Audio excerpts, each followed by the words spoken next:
Yeah. I think you have, probably 5 of these in that box. That's probably about right. So I think I'd made about 10 of them or so then, for a weapons class. Then you have, I think there's 2 of these in there.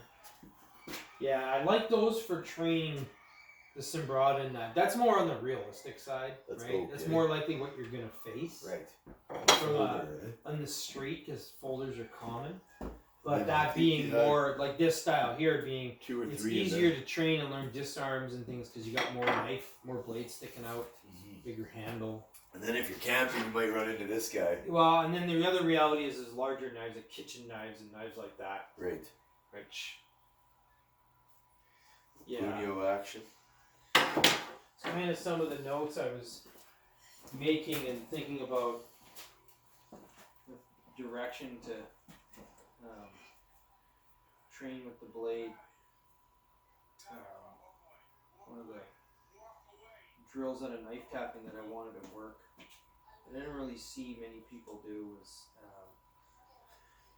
like when we talk Budo Jitsu and we talk about 3 timings, things like that. Yep. The 3 pressures of a weapons attack. Okay. And I thought, and this is my own stuff, my own thinking, and just talking about self-defense and the reasons we train it. So, in the world these days, MMA is a massive component of the philosophy behind training. You see it everywhere, right? When people train right now, they equate what works through what they see professional athletes doing. Right. It's just part of that, right? Which really applies to our striking, our wrestling, our grappling, the meat and potatoes of fighting that we can actually test in MMA. It's a great platform to run in there and see what's going to work. But we're only testing part of the actual fighting game. That's right. Which doesn't encompass all of self-defense. No. Right? How much do those variables change when you can bite somebody? There's so many, we both know that there's so many ways to shut down any one of the top athletes in the world if you step outside of the rule set. Because for starters, it's a controlled environment.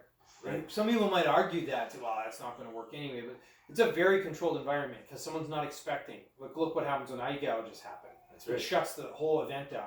Groin kicks. Yep. Those are the 2 number 1 things that stop the action because someone knows that it's not supposed to happen. Yep. And it shuts either down their psyche or the pain, physical problem. Yep. And the reason they're not allowed is because of the damage they do. That's right. And let's face it, it's a sport. We've removed all the damaging things. Yep. No one's pulling a folder out and stabbing someone in the ribs in the middle of a grappling match. That's right. It's going to change the whole dynamic. Right? Yeah. So now your focus is not going to be pulling guard and things. It's going to be control and get the hell back up to your feet. Yeah. But what tends to happen, so if we look at that just from the standpoint of how much the sport of MMA has bled into everybody's mentality, we see it out there in the videos and all the training that's happening in the world, it's heavily pulled in that direction now. And a lot of people even moved away from more, in my opinion, more realistic self-defense stuff. And the reason for this, I feel, is because of the way it used to be trained.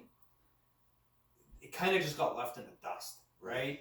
The sports car left the gate and the little sedan still sitting there burning its tires. MMA has propelled martial arts forward so much and given such an opportunity. Things like jiu-jitsu with rolling and wrestling and integrating it all and learning all the other facets. When you start talking about, you look back at self-preservation training or self-defense, the moment you do that, you have to be looking at the reason you're training that and what your goal is. You're not going to train any of that stuff and expect to go to an MMA match or any sporting event and apply it because it's not allowed and it's not going to fly and a ref's going to step in and stop you. Eye gouging or any of that stuff, you're going to get shut down right away. It's not allowed to continue. Right. So you don't have the platform for it. So then what people do is they abandon it and they go to the platform that's available. Yep. Kicking and punching and knees and elbows and, I'd headbutt, but I can't. I'm not allowed. So you take everything out. All the really dangerous stuff gets removed. Yep. And everybody's focused on the non-dangerous, high percentage effective stuff. That's right. Which it still is. And you could easily defeat most people with it. Yes. But now you find yourself in a self-defense scenario situation where you're already injured. Maybe your leg's injured. Could be a vehicle accident. Now it's a road rage situation. And you're dealing with this guy. He's unstable. And he pulls a blade. And your freaking leg's broken. Or not the greatest. You're not going to dance around and kickbox.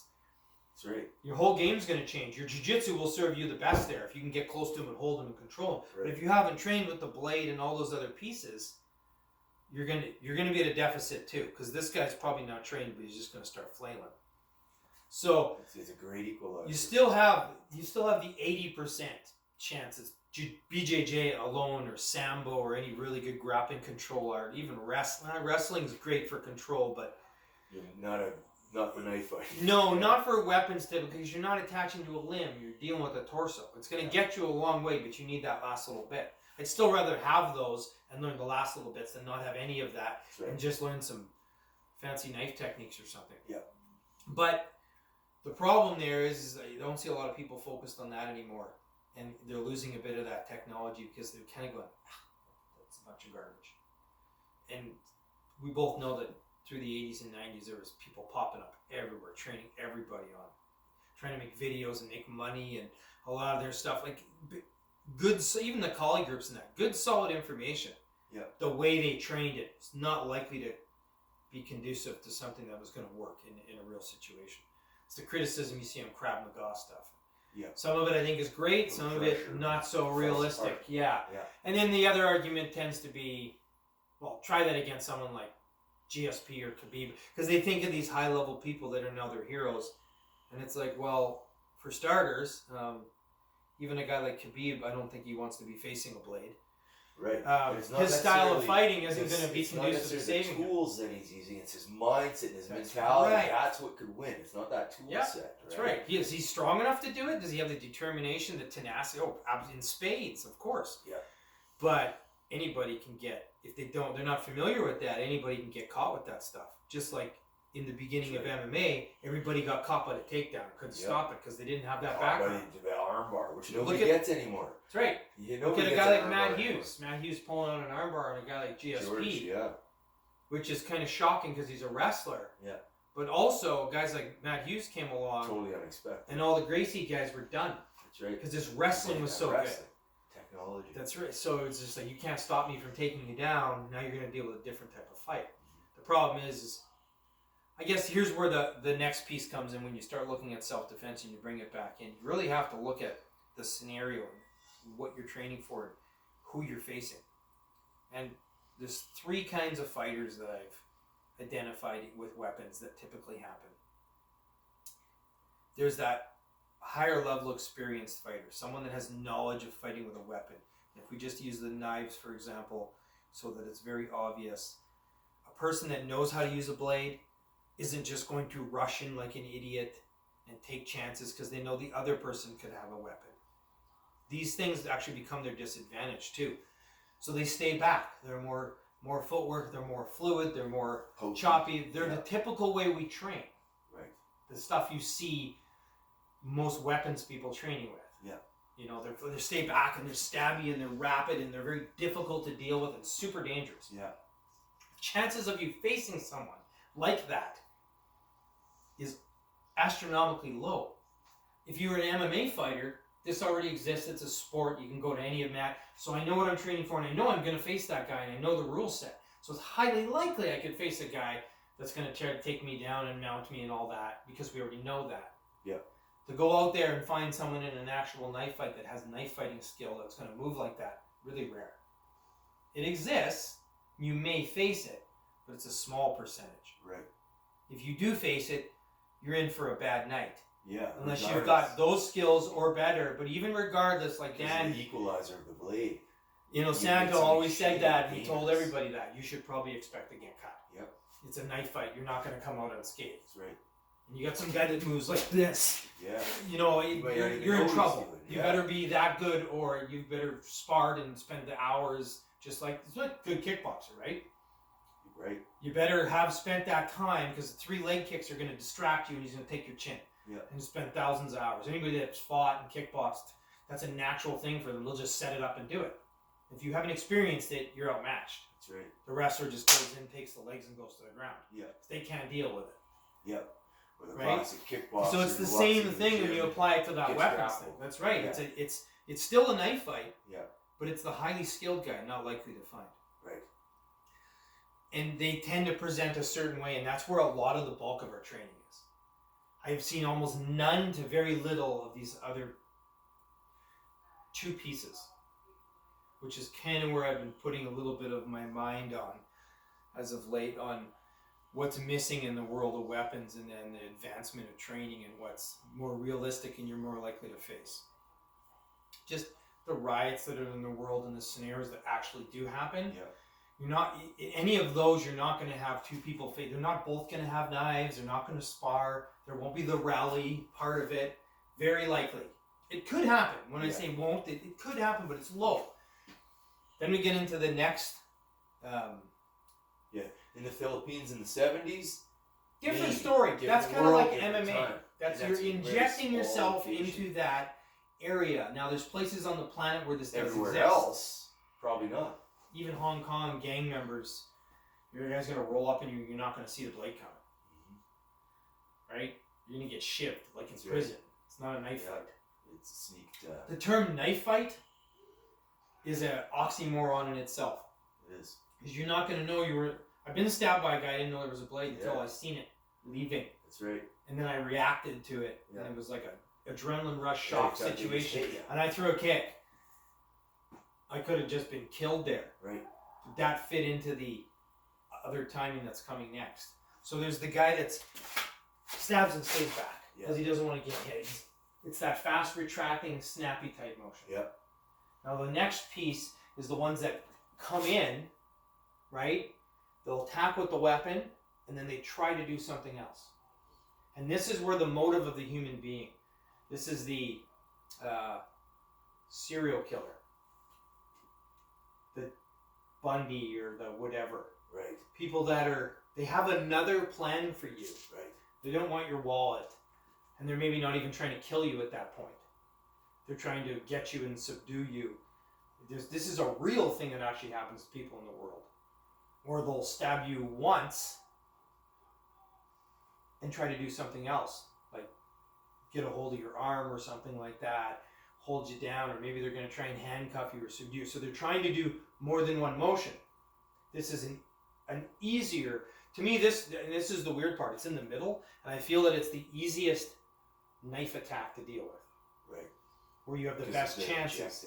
Where the knife tapping and the disarms and the controls will work the best. Right. It's like our clinch fighting. This is where we got the most stuff. Yeah. When we empty hand clinch fight, there's the most going on.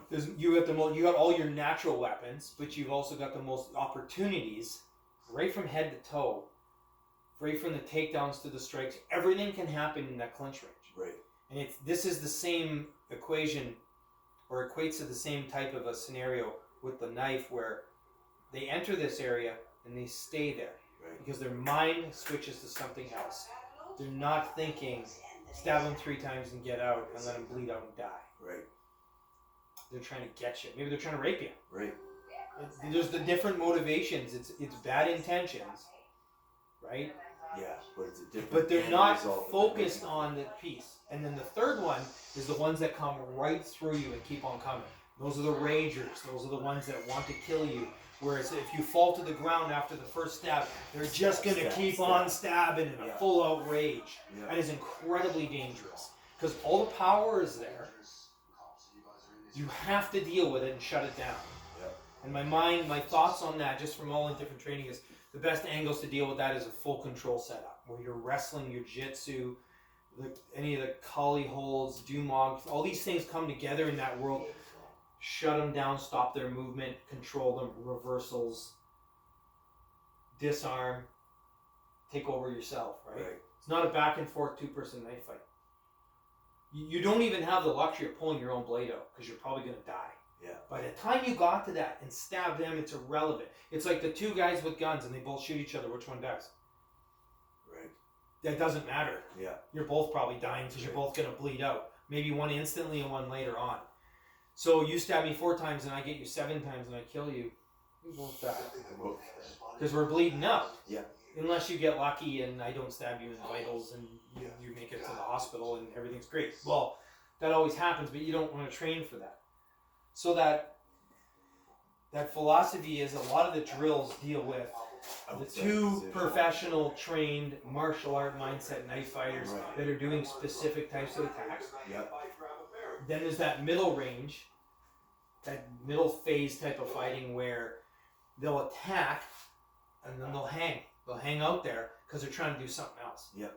They're not trained, and their motive is something else. So they may stab you once, or there's that hold that to your neck thing, try to grab you and Right. throw you down and hold you. That when we Right. see the self-defense moves for that phase, Right. that's the only phase I've ever seen self-defense moves. Right. Whether it's Baset Jiu-Jitsu, like traditional Japanese Jiu-Jitsu type stuff, you see moves in that Hapkido. Yeah. You know, a lot of the traditional arts, that's the typical self-defense moves. One. Where the person's or holding the two, knife to them. Yeah. but not. Yeah, there's that pause, I wanna right? Kill you. And then there's nothing for that person that just comes in and just blows past your center line, blows past your forward defense, Rage kill. and rages into you. And you usually ain't going to end up on the ground. Right. And that's where your grappling will assist you well with your being able to use your legs while you're controlling someone's wrist and sweep them and roll them, right? So jiu-jitsu, sambo, any of the good grappling arts that feed into that, as well as like Kali technology where you're dealing with wrists and taking a blade out of their hand. You need to be able to do those simultaneously. You need to No be one's training that. Guy number 1 versus guy number 3. That's right. If you can intercept and stay out, stay back. Your best chances is probably guy number 1. Yes. The trained fighter, because he's going to give you time. The problem with that is you're going to need a better weapon, bigger weapon, more power to probably shut him down to come out unscathed. That's right. And what's the environment? Is it a small That's why room that's like why the this? guys do the handgun You training. get overwhelming right? force guy against martial arts guy who's staying on the outside, poking and thrusting. Both dying. You know. Yeah, there's the problem with that, right? And so a What's lot the of the problem? training is really focused on that middle segment phase where they attack and pause and there's time. They're not blitzing. It's like the karate guys back in the day doing a reverse punch and a single block. And you face a kickboxer like a Thai boxer that throws like 14 punches in a combination. It's just overwhelmingly too much for that technology. Yeah. And it doesn't translate and work. Yeah. But it would work with the middle person. It works against people that are not really trained and they're not professionals and they're just going to throw a punch or two. And they might wait a second, figure out because they're not that good, they're going to readjust. Yeah. That stuff works in that environment. It's not going to work in the first one where the guy's really trained and he's looking at what you're doing and you're going to do something advanced with your hands so he kicks your ankle out and boom, head kicks you and then shoots you and takes you down and changes the game up. Yeah. Which we do in MMA, right? And then that last one where they just blitz and freak out usually bowls through most of the classical martial arts For sure. because they're not dealing with that Serial pressure. Yeah. That overwhelming. Yeah, now there's the different types of mental state. The serial killer could be that middle one where it's methodical and it's slow going, Right. doesn't have the skill set. Right. It could also just be the person that's trying to get the jump on you. And the other factor is that human beings have an emotional reason they're doing this stuff. And a lot of times they fall into that middle category because they want to inflict pain and then see the result. If someone's hell-bent on killing you, you got a highly likely chance of dying. That's right. Because they're going to blow through it. Let's face it, if you're unlocking your door and you're not catching it, you're going to get the pipe to the back of the neck. You're fucked. There's this scenario where people go, well, what do you do about this? Well, you die. Yeah. What do you do when the guy's got a gun? Well, sometimes you're going to die because if he knows what he's doing, he'll pull the trigger before That's you right. see the gun. That's right. It's too late. Everyone else will know he had a gun. You won't. It's the same thing with the knife. That's right. It's like what you were talking about earlier about the ultimate form of self-defense. That's right. To preempt. Yes, this don't stuff. put yourself in the spot if you That's can right. help it. And if That's you right. do, stack the odds in your favor. Yeah. You know, they tell women with the beepers and the alarms and the lights, and that's all fine and dandy, but Yeah, what are you me doing training there my in the whole first life, I place? look at it and go, if I was doing that, she wouldn't have a chance. Right. Because I'm an advanced fighter in that standpoint. I know how to mitigate all that. None of that would That's matter. right. And the reason you're able Boom, to and put her do to sleep that so is because fast. she's put herself into that And she environment. have to put herself there. But now if she had a crowd of 8 people with her, everything's out the window. That's right. So as a serial killer, they stalk and they prey individuals and they know what they're doing. It's like an animal. They set it up and they don't do it. When it breaks, they don't do it. When somebody doesn't have to be a cop on other people. The opportunity breaks down. Done. So you're not going to get attacked when you're safe with the other people because the other people will see that. The predator sees it and goes, nope, not the right environment. That's right. Boom. right? Strategies. If I got a knife and I come after you and I'm doing this stuff like an advanced knife fighter and you pull a gun out, it's not the right environment. See you later. Right? It's you change the environment on me. I'm like, oh, my motivation now changed. Yeah. Motivation is everything. In MMA, we know what the motivation is. We want to win. Yeah. We're rule set. In any boxing, kickboxing, any sport, we have a rule set and we have a motivation and we understand it. That's right. Problem is in a real life altercation where typically there's weapons, the motivation can be rage, it could be methodical. Survive, control, kill. Yeah. They may not be trying to kill you, there might be an accidental result. Right. Right? That we see with some of these riots and the shit's happening, people are just doing stupid stuff and then they're not prepared and bad stuff happens. Those aren't that dangerous of scenarios. They're really not. They just end up in a bad result. And you could say, well, the guy died, so obviously it was a dangerous. Not necessarily when you study the things. You put different people in those scenarios and they're going to come out just fine. Right. The problem is you have people raging out and acting like lunatics and setting a fire and burn someone to death and things like this happen. You know, there's so many different variables. The problem with the self-defense I see, especially with the weapons, is it's trained in a very static, fluid, and a very rigid mindset of how it'll get used. It might be a great drill and might be advanced, but the problem is it never gets changed out to apply to something more sport-specific, as in the actual movements you face, the timing. We do a great job of it in MMA. We think of all the things that can happen in the cage once the fight starts, right, and all the different stuff, and we answer all those problems, and that's why everybody's gotten so good at it after 20-something years of doing it. People have gotten incredibly good at it because you get to see all the scenarios, rock, paper, scissors, right? And you come up with the answers. We don't get to see those typically in the weapons, so we stick with the same types of mentalities. That's one of the areas I identified with the 3 different types of pressures, and I thought could be trained into different drills.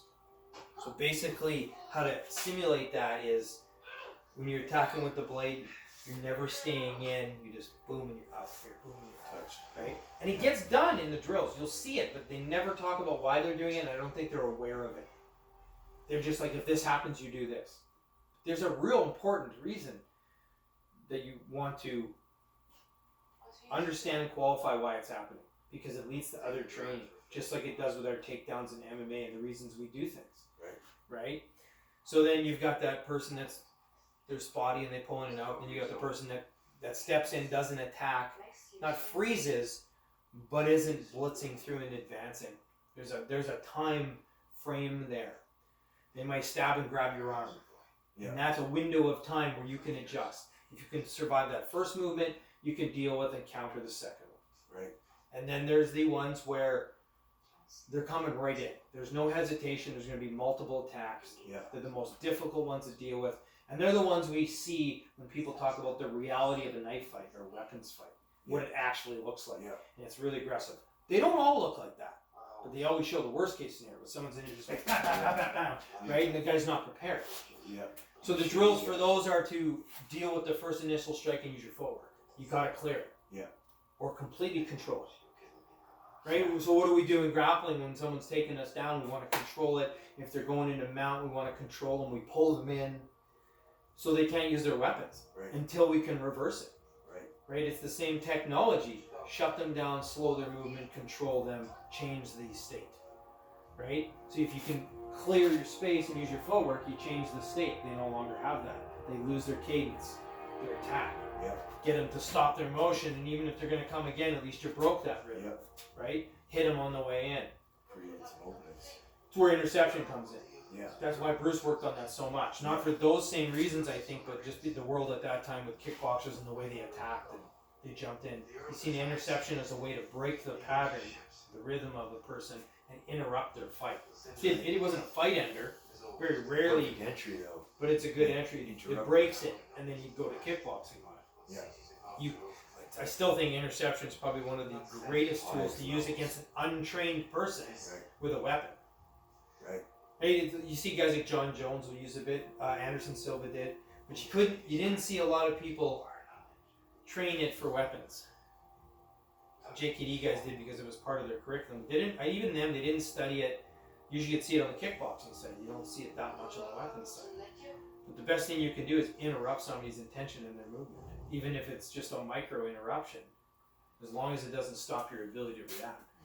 So that's just kind of some of the thought I've been putting on where the world sits on their weapons training, the self-defense stuff, because it's taken a real hiccup and a dive backwards. It has. Big time. It's almost like it's become non-important to people because they figure if they have an MMA skill, they got everything covered. Right. Well, yeah, that'll probably take care of all your bar fights for the most part. If you're lucky. Yeah. I faced a guy with a really big blade there a couple of years ago in the bar. He wasn't trying to kill me, but it went downhill fast, and the cops had to taser him. Yep. But I had already got it under control. Yep. You know, and someone could have lost their life. Yeah, what happened there? How did you shut him down? Well, first I talked him into putting the knife in his pocket. Yep. I appealed to his ego. It was completely a psychological fight. Yep. It was 100% the art of fighting without fighting. You're good at I had it down. Yeah. I had him walking across, and Matt Herron ran up and grabbed him by the arm because he came in afterwards, didn't know what was happening, didn't even know there was a blade, and thought he tossed the guy. Well, he did one of these and he shook him off, and that went flying. And then he went back, and I never let him. So I did a 2-on-1. Yeah. So he went in his pocket from that side, Yeah. but I was here. And Matt grabbed him here, and he just shoved Matt off, and I was next to him. And then I seen him go for the blade, so I cut in here like this. Nice. And then I never let go of this control. And I walked him to the wall, where that back door is, and they had that big blue lifeguard chair sitting there. So you put him. And I put him right against the wall. I had him pinned right against the wall. And actually, what happened was, when I had him against the wall pinned, he was trying to pull out my bud. It's not coming out. What was he doing with it? No, he was probably. He couldn't do reaching in anything. there, no? He couldn't do anything with that because I had my head in there like this. Yeah. So I had his arm. Here. Yeah, he wasn't even trying to punch me because he was. See, there's that. He's the middle guy. That's right. He's not fighting. He's not the professional trained fighter, Yeah. and he's not the blitzing guy. He's got a function. Yeah. His so function. About that This blade. is it. That's it. You know, he didn't bring his arm around and fucking elbow me, Right. and he didn't toss me here, stab me, Right. because he's not trained. Right. He was And even if he Afghanistan he's soldier. He is trained. Oh, is that Got what PTSD, yeah. Right. That's Al Smith's kid. Okay. He'd come back. Like, he's seen action, but his training's different. Here's a perfect example. And the funny part is, right before that all happened, Jordan Walter comes up to me and whispers in my ear, "You gotta watch this guy. He's military, blah, blah, blah." I'm like, "Yeah, get out of here." None of that information. It is good info. It's good you info. Know the cookie cutter info that he's getting. Yeah, but the problem is that you never know what someone knows and how they're gonna get. You can't rely on it. It's all information is good information. Yeah. But I didn't have time. And if I engaged him in a conversation, I would have missed that piece. That blade would have been out. Yeah. Everything would have changed because I would have had to hurt the guy then. Yeah. I didn't want to hurt him, and it turned out he was having a bad time in the whole bit. But even a guy like that with a knife in the bar, I don't want to hurt him. No. I don't want to deal with it. No. But I had to, so I was actually protecting him. Clearly in a bad. My control ability is way better than his ability to deal with a fight. Right. Fortunately, that's what saved him from getting hurt and going to hospital. That's right. I was able to control him to a level where I didn't have to hurt him. That's right. Just like jiu-jitsu. Highest level. Right? Rear naked choke. We don't actually have to put them up. That's right. Just hold them there. That's right. Right? It's the same thing. But when I had him against the wall and I had the body lock on him, his hand was in there, all of a sudden I felt all this pressure on my shoulders, and they started opening up, and every bouncer was behind me, and they were pushing me into the wall, and they were opening up my arms. I had to turn around and yell at them while I was fighting this guy to stop him back off.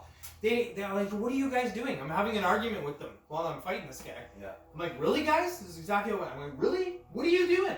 You don't even know what you're doing. You're opening my arms up. You're about to get this guy free." Yeah. Because they're spreading me out, pushing him. They think that they're pinning, and like, I've already got him pinned. You're not doing anything. No. But this is what happened. There's a bunch of untrained guys, right? And then just moments after that, a taser came right behind me here, and they were tasing his neck.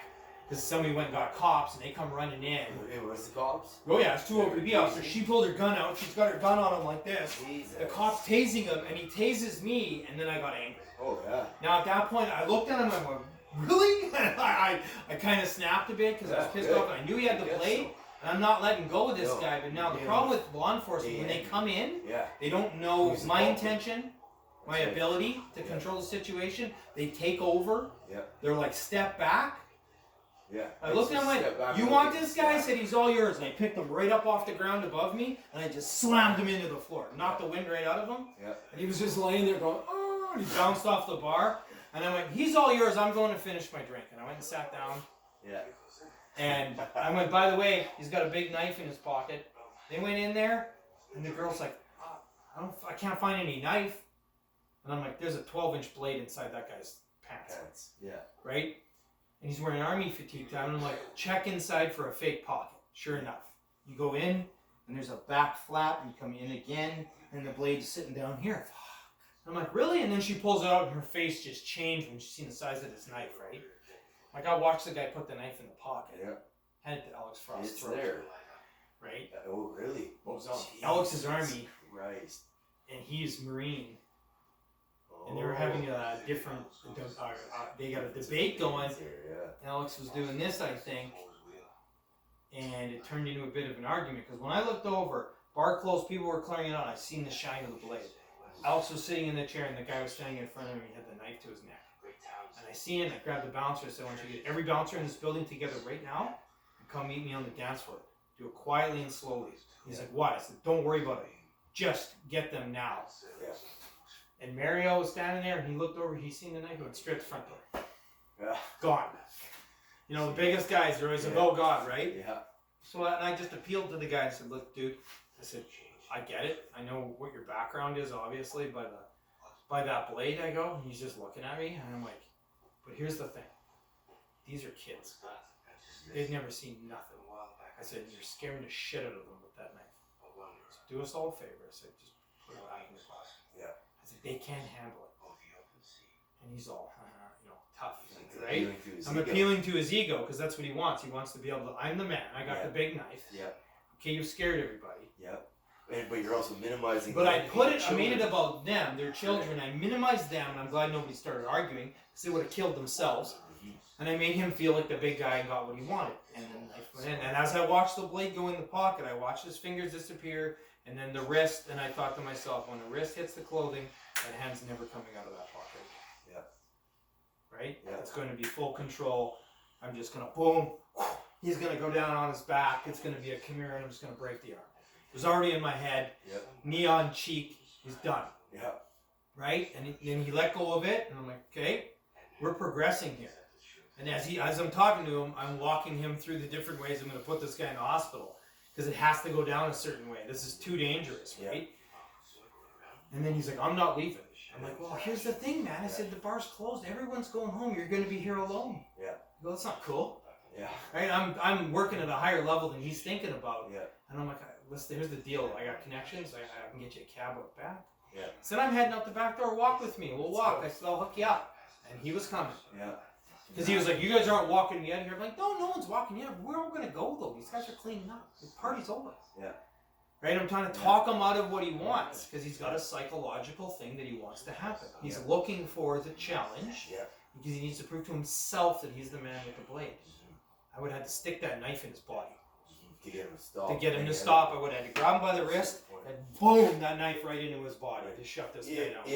Like if it got bad. You were able to use your words the way you did. Or control, if I would have lost control. But I'm not going to dance and knife tap a guy so much with that. And play a game, take chances that I can take that blade away. Preferably, yeah. You know what I mean? It's a really, we do these drills, and I've done it before. You were able to do them in order, and they worked out. You were checking the boxes absolutely, the verbal to the interception physical, and you didn't have to go to stage 3 where that knife came out. Yeah, no, I never got in a knife fight. Right, you already stopped. I controlled his before he could get it out. It was the highest level. It was the art of fighting without fighting. That one, because I accomplished it verbal, and then I accomplished it on the control physical side. And then the cop stepped in. He wasn't going to get it out of his pocket at that point. I had too much control on him. And he would have got loose on me if he was capable of already.